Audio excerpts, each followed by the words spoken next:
I didn't expect my sister to start mocking me before I even stepped through the door, but Vanessa always had a flair for terrible timing.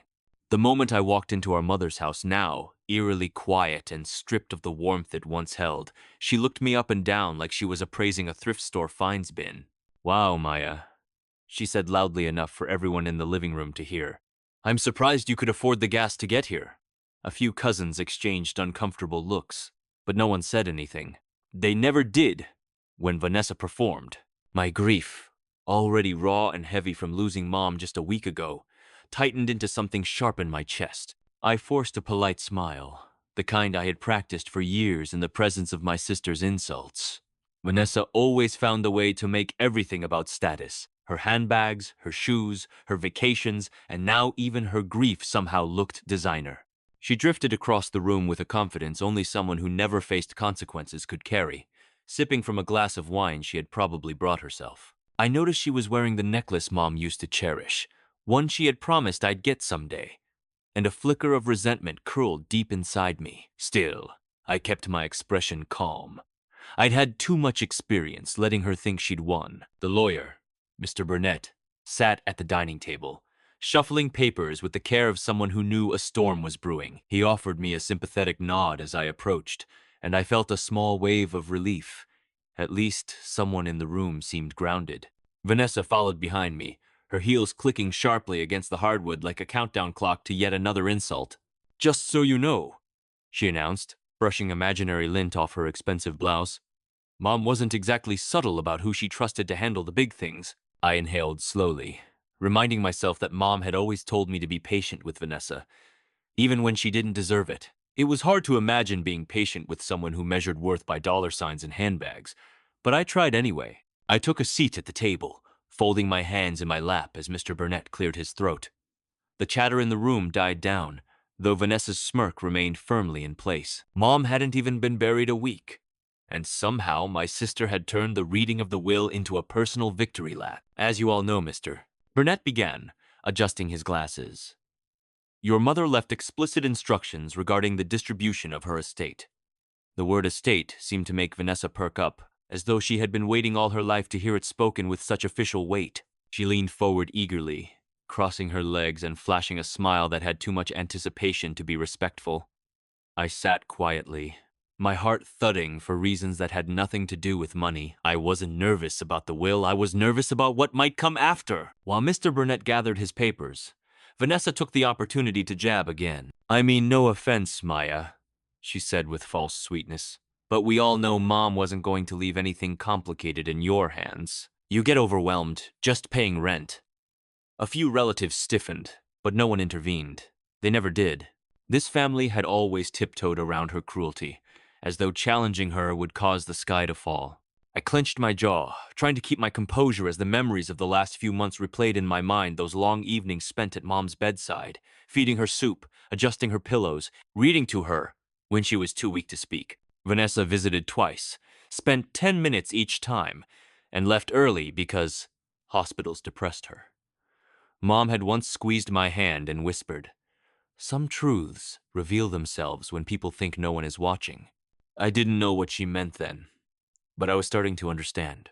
Mr. Burnett tapped the top page of the will, looking directly at me before addressing the room. "Before I proceed," he said carefully, "I need to note that your mother added a private addendum shortly before her passing. Only Maya is required to remain for its reading after the main will." Vanessa's head snapped toward him like she'd been slapped. "What do you mean private?" she demanded, her voice rising like a tea kettle. "Why would she need to leave anything private for her?" The lawyer remained steady, his expression professional and unreadable. "Those were your mother's instructions," he replied, "and they must be followed as written." Whispers rippled through the room, and I felt dozens of eyes shift toward me, some curious, some sympathetic, some surprised. Vanessa, however, looked furious, her perfect eyebrows shooting up in disbelief. "You're telling me she left a special section just for Maya?" she scoffed. "For what? Budgeting tips?" A quiet heat rose inside me. Not rage, not yet, but something close. Vanessa had spent her whole life assuming she was chosen, favored, superior, but for the first time, she looked insecure, even afraid. I met her gaze, and for once, I didn't look away. Something told me the truth Mom left behind was going to hit her harder than any insult she ever hurled at me. Vanessa didn't wait for the room to settle before launching into another tirade, her voice slicing through the air like a blade sharpened on pure entitlement. She stood up abruptly, pacing in front of the fireplace as family members shifted uncomfortably in their seats. "I just don't understand why we're even doing this," she said loudly. "Mom always trusted me with everything important. Maya can't even keep a savings account without overdrafting." Her words stung, but they also revealed a deeper truth. Vanessa wasn't just angry, she was threatened. I watched her pace, noting how her hands trembled slightly despite her confident gestures. She kept flicking her hair over her shoulder and straightening her blouse, tiny movements that betrayed nerves she didn't want anyone to see. "Vanessa," I said softly, hoping she would sit down before she embarrassed herself further. "This isn't about competition. It's about honoring what Mom wanted." But she scoffed as if the idea were ridiculous. "Don't pretend you know what Mom wanted," she snapped. "You weren't even around until recently." That was the moment the relatives started whispering again, exchanging glances that suggested they knew exactly how untrue Vanessa's claim was. My chest tightened with a mix of disbelief and hurt, remembering every night I sat beside Mom in her final weeks, holding her hand when no one else bothered to visit. Vanessa knew the truth, but she rewrote reality whenever it suited her image, and today was no different. Mr. Burnett cleared his throat, trying to redirect attention. But Vanessa wasn't finished. She wanted the whole room to believe she was the rightful heir. She turned to our cousin Melissa, as if gathering support. "You know how it is," she said in a conspiratorial tone. "I've always had to be the responsible one. Maya was the artistic type." Her voice dripped with condescension at the last words. "Mom couldn't rely on her for anything serious." Melissa's uneasy expression suggested she regretted making eye contact. I stared at Vanessa, wondering how someone who had done so little for our mother could parade so loudly about being indispensable. Mr. Burnett tried again to regain control, raising his hand politely. "Please, let's proceed with the reading. Your mother was very clear about her intentions." But Vanessa only folded her arms and leaned back, sending me a sneer as though daring me to challenge her. I didn't. I simply breathed through the knot forming in my throat and reminded myself that the truth didn't need defending, it needed time. Vanessa's arrogance was its own undoing, and sooner or later, everyone would see it. The lawyer began reading the first section of the will, and predictably, Vanessa's smirk returned the moment she heard her name tied to the family home. She crossed her legs with theatrical satisfaction, glancing around the room as if basking in applause that no one was giving. "See?" she whispered toward me, with a victorious tilt of her chin. Mom knew who could handle an asset like that. I kept my gaze fixed on the papers in front of Mr. Burnett, refusing to let her bait me into reacting. As he continued, Vanessa received the bulk of the valuables, antiques, jewelry, investment accounts, and her superiority grew by the minute. Every sentence seemed to inflate her ego, and she kept throwing smug glances my way, as if expecting to see devastation on my face. But I felt strangely calm, like I was standing on the edge of a storm I knew was blowing in my favor. I wasn't bitter about what she received. I knew Mom well enough to understand she always had her reasons. And Mom had also made it clear that some things were better kept quiet until the right moment. By the time Mr. Burnett finished the main will, Vanessa was practically glowing. She stood again, lifting her wine glass in a triumphant toast. "I'd like to thank everyone for being here," she announced dramatically. "I know Mom trusted me to keep her legacy strong. And of course, Maya." She glanced at me with faux sympathy. "You'll land on your feet someday. Maybe this will motivate you to aim higher." The room fell into a tense silence, broken only by the distant hum of the refrigerator. I could feel heat rising beneath my skin, but I kept my voice steady. "Vanessa, I don't think this is the time to—" She cut me off before I could finish. "Oh, please, Maya. Don't act like you're surprised. Mom wasn't going to hand anything major to someone who can't even manage her own life." Her cruelty radiated through the room like a slow burn. "Really? The best thing you could do is accept it with grace." That was when Mr. Burnett cleared his throat sharply, much more forcefully than before. The sound snapped everyone's attention toward him, even Vanessa's. He set down the main document, folded his hands, and gave us both a measured look. "I'm afraid we're not finished," he said, his voice low but firm. "Your mother left a private addendum, sealed and signed independently, and it contains significant changes." Vanessa blinked, her smirk fading as confusion creased her brow. "Changes?" she repeated stiffly. "What changes?" Mr. Burnett opened a small envelope and pulled out a separate document with our mother's precise handwriting. The tension in the room tightened like a pulled wire. "Maya," he said gently, "this part is addressed to you." Vanessa's face drained of color as the reality settled in. Whatever she had assumed about this day was about to fall apart, and deep down, I sensed she knew it. The room fell into a stunned silence as Mr. Burnett unfolded the private addendum, the crisp sound of the paper slicing through the tension like a warning bell. Vanessa shifted uncomfortably in her seat, her earlier arrogance dissolving into visible uncertainty. Her eyes darted between me and the lawyer, as if she were trying to calculate the worst-case scenario before he even began to read. I felt my pulse quicken, but not out of fear, more like a strange, anticipatory calm. Mom never added anything lightly, and if she went through the trouble of writing a separate letter, it meant she had something important to say. Mr. Burnett adjusted his glasses and cleared his throat, speaking slowly, as though he wanted every word to sink in. "This addendum," he said, "was written 3 weeks before your mother passed. She asked that its contents remain private until after the initial will was read." Vanessa's jaw tightened at that, her foot tapping rapidly on the floorboards. The lawyer continued. "She stated that certain personal matters needed to be addressed with clarity, particularly regarding contributions, responsibilities, and support during her final months." The implication hung in the air, and several relatives looked at Vanessa with new awareness. Then Mr. Burnett read Mom's words directly, his voice softened by the emotion woven into her handwriting.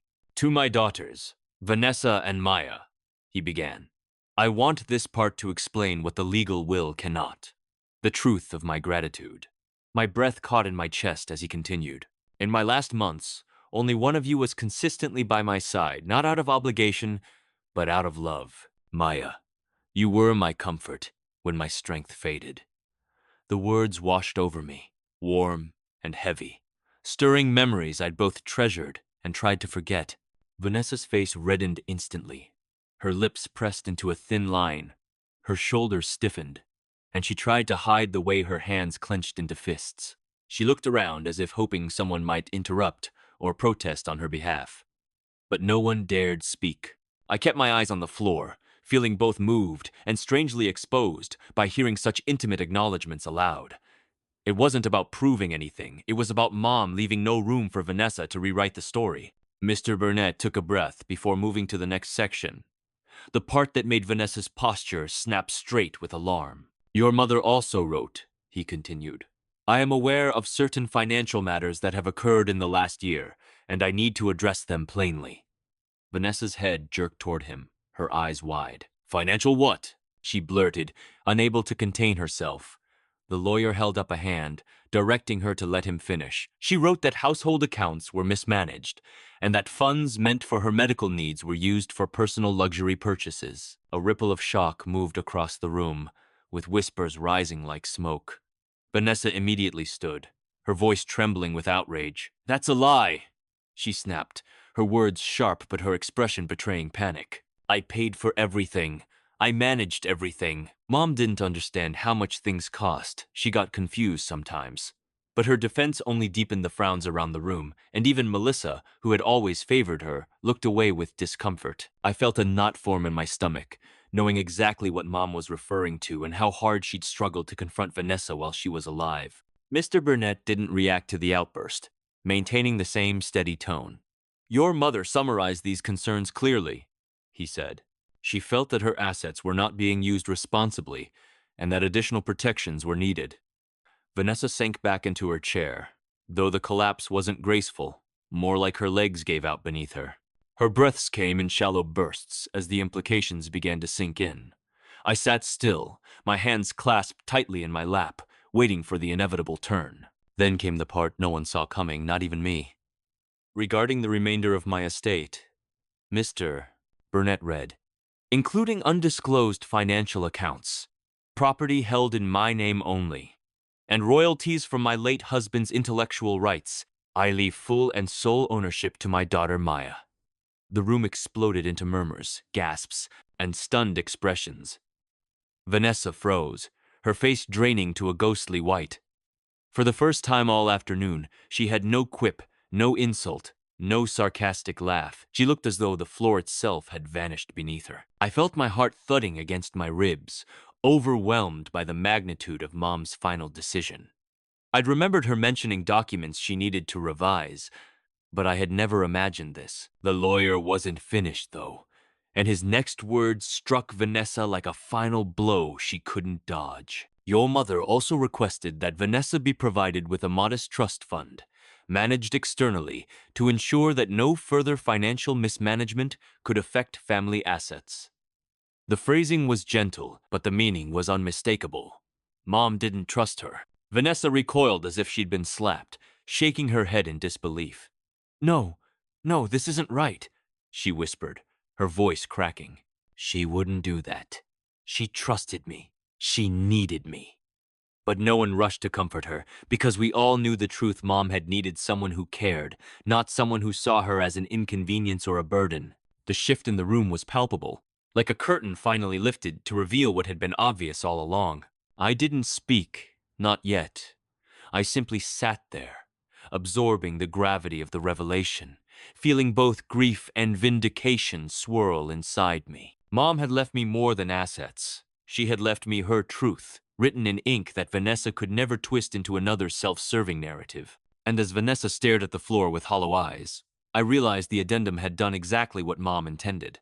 It revealed character, stripped bare and unfiltered, for everyone to see. The silence after the will's addendum settled over the room like a thick fog, and for a moment, no one seemed to know what to do. Vanessa stared straight ahead, unblinking, as if her mind had completely detached from reality to avoid processing what she'd just heard. Her perfectly styled hair, which she'd flipped with such superiority earlier, now hung limp as she sagged into her chair. Even our Aunt Linda, who usually came to Vanessa's defense regardless of the situation, avoided eye contact with her. The energy had shifted so completely that Vanessa's earlier snide comments now felt like distant echoes of a person who no longer had an audience. Mr. Burnett cleared his throat softly, preparing to move on to the final page of the document, but Vanessa shot up from her seat so abruptly that her chair screeched across the hardwood floor. "This is a setup," she declared, pointing a trembling finger at both the lawyer and me. "You two planned this. You had to. There's no way Mom would leave everything to her. She wouldn't do that. She loved me." Her voice cracked on the last word, but instead of evoking sympathy, it only added a brittle desperation to the air. I watched quietly, unsure whether she wanted a fight or simply couldn't accept the truth. Mr. Burnett kept his composure, his tone steady as ever. "Miss Ellis, the documents are entirely legitimate. Your mother signed them herself in my office, witnessed by 2 staff members. Everything is legally recorded and date-stamped." Vanessa shook her head violently, almost childlike in her refusal to accept the facts. "You're lying," she said, though even she didn't sound convinced anymore. Her eyes darted around the room, searching for someone, anyone to back her up, but every relative either looked away or down at their hands. The reality that she'd burned too many bridges had never been clearer. Then Vanessa redirected her fury toward me, stalking across the small gap between our seats until she was standing directly in front of me. "What did you do?" she hissed, her voice low but sharp enough to cut. "Did you guilt her? Did you manipulate her? You always play the victim, until people feel sorry for you." Her words were venomous, but the pain behind them was unmistakable, and for the first time, I saw the fear driving her anger. I took a slow breath, refusing to rise to her bait. "I didn't do anything, Vanessa," I said calmly. "Mom made her own decisions." My response only infuriated her further, and she lifted her hand as if contemplating some dramatic gesture. But Uncle Derek stepped forward quickly, positioning himself between us. "Enough," he said firmly, his deep voice filling the room with authority. "This is not the time, and she is not the person you should be angry with." Vanessa looked stunned, as though she couldn't believe someone in the family was finally telling her no. Her eyes glossed with tears she wouldn't let fall, and she backed away slowly, breathing unevenly. I felt a pang in my chest, not sympathy exactly, but a sad recognition of how she'd cornered herself. Seeing the tension beginning to spiral, Mr. Burnett lifted the final page. "There is one last portion to read," he announced, redirecting the room's attention. Vanessa froze mid-step, her back straightening as if the outcome could still flip in her favor. "Your mother included a personal statement to conclude her wishes," he said. She wanted both daughters to hear it. The room fell silent again, and the atmosphere grew heavier as everyone braced for what might come next. Even I felt a tightening in my stomach, unsure of what final words Mom had wanted to leave behind. He began reading aloud, and the tone immediately softened into something intimate and reflective.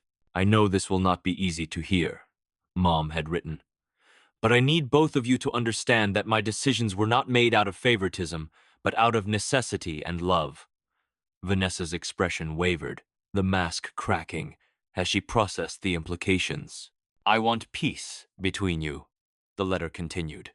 "But peace cannot come from pretending that hurt doesn't exist. It must come from accountability." Hearing those words felt like being inside one of our old conversations, gentle but firm, honest without cruelty. It hurt, but in a strangely grounding way. Vanessa's breathing became ragged, her face trembling as she fought to maintain her composure. She opened her mouth to speak, but no sound came out, so she shut it again, swallowing hard. The relatives shifted uncomfortably, some of them looking at her with pity, others with quiet judgment. I found myself unable to look away. Not out of superiority, but out of a complicated mix of sadness and inevitability. This was the moment Mom had prepared, for the moment when truth, long ignored or avoided, finally demanded to be faced. Mr. Burnett read the final line of the statement, and it struck like a slow, heavy note. "I hope, in time, Vanessa will find her way, and I trust Maya to build a life rooted in the strength she has shown." The words seemed to suspend in the air, enveloping the room in a solemn stillness. Vanessa stared blankly at the floor, her earlier bravado shattered entirely. No one dared speak, as if interrupting the gravity of the moment would be disrespectful. And then, without a word, Vanessa turned and walked toward the exit, her movements stiff and unsteady, as though she was learning how to move after being knocked off balance. No one followed her or tried to stop her. The space she'd always dominated now felt claustrophobic without her theatrics filling it. I let out a long, steady breath I didn't realize I'd been holding. Mom's final truth had landed exactly where it needed to, and the silence she left behind said more than any argument ever could. The room remained still long after Vanessa walked out, as though everyone was waiting to see if she would burst back in with another dramatic accusation. But minutes passed, and the only sound was the faint ticking of the clock on the wall. I sat there absorbing everything: Mom's words, Vanessa's meltdown, the layers of truth unraveled in just one afternoon. Grief and relief twisted together inside me like two threads pulling in opposite directions. I felt exhausted, but somewhere beneath that exhaustion was a tiny spark of clarity I hadn't felt in years. Mr. Burnett took a slow breath and stacked the papers neatly, but instead of closing his briefcase, he hesitated. His eyes met mine with a seriousness that made the hairs on my arms rise. "Maya," he said quietly, "I still need to speak with you about your mother's private addendum." The relatives turned their attention toward us again, suddenly curious. "If everyone else could please give us the room," he added gently, and after a soft wave of murmurs, they began filing out. As the last cousin left and the door clicked shut, the room felt too large and too empty. I shifted in my seat, my heart picking up speed again. Part of me assumed the addendum contained emotional instructions, maybe letters or messages from Mom, maybe personal reflections she didn't want others to hear.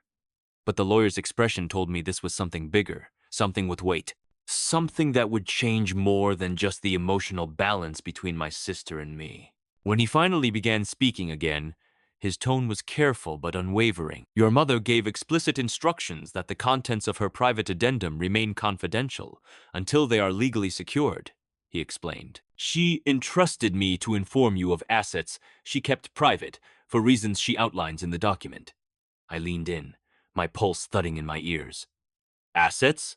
I repeated, not out of greed but out of confusion. Mom had never been a wealthy woman, at least. not from what I understood. Mr. Burnett slid a sealed envelope across the table toward me. The weight of it felt heavier than paper should. Your mother acquired several properties under her maiden name, he said. They were long-term investments she made quietly. In addition to that, she held a series of bonds that matured a few months before her passing. I stared at him, stunned. Mom, a single mother who worked normal jobs and lived modestly, had done all this without ever mentioning it?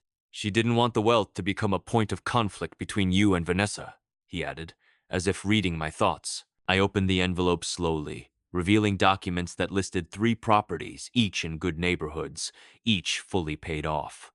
There were also statements showing bond values that made my breath catch in my throat. It wasn't generational wealth, but it was life-changing. Enough to give me freedom, stability, and the chance to pursue the dreams I'd put on hold while caring for her. I felt tears fill my eyes, not because of the money, but because of what it meant. Mom had trusted me with everything she'd worked her whole life to build. Before I could speak, Mr. Burnett placed a gentle hand on the table. She wanted you to know this privately so you could decide how to handle the situation with your sister. The responsibility of that struck me even harder than the inheritance itself. Vanessa had spiraled today over losing what she assumed she deserved, and she didn't even know the half of it.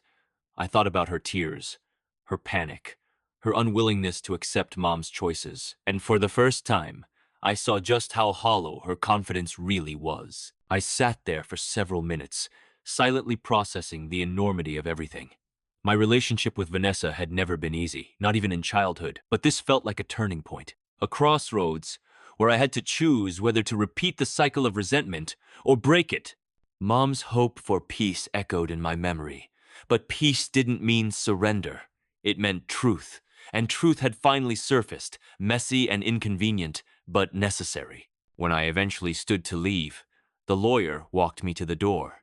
In the hallway, some relatives lingered, offering sympathetic smiles or gentle pats on the shoulder as I passed. Vanessa was nowhere in sight. Whether she'd gone outside to scream or driven away entirely, I didn't know.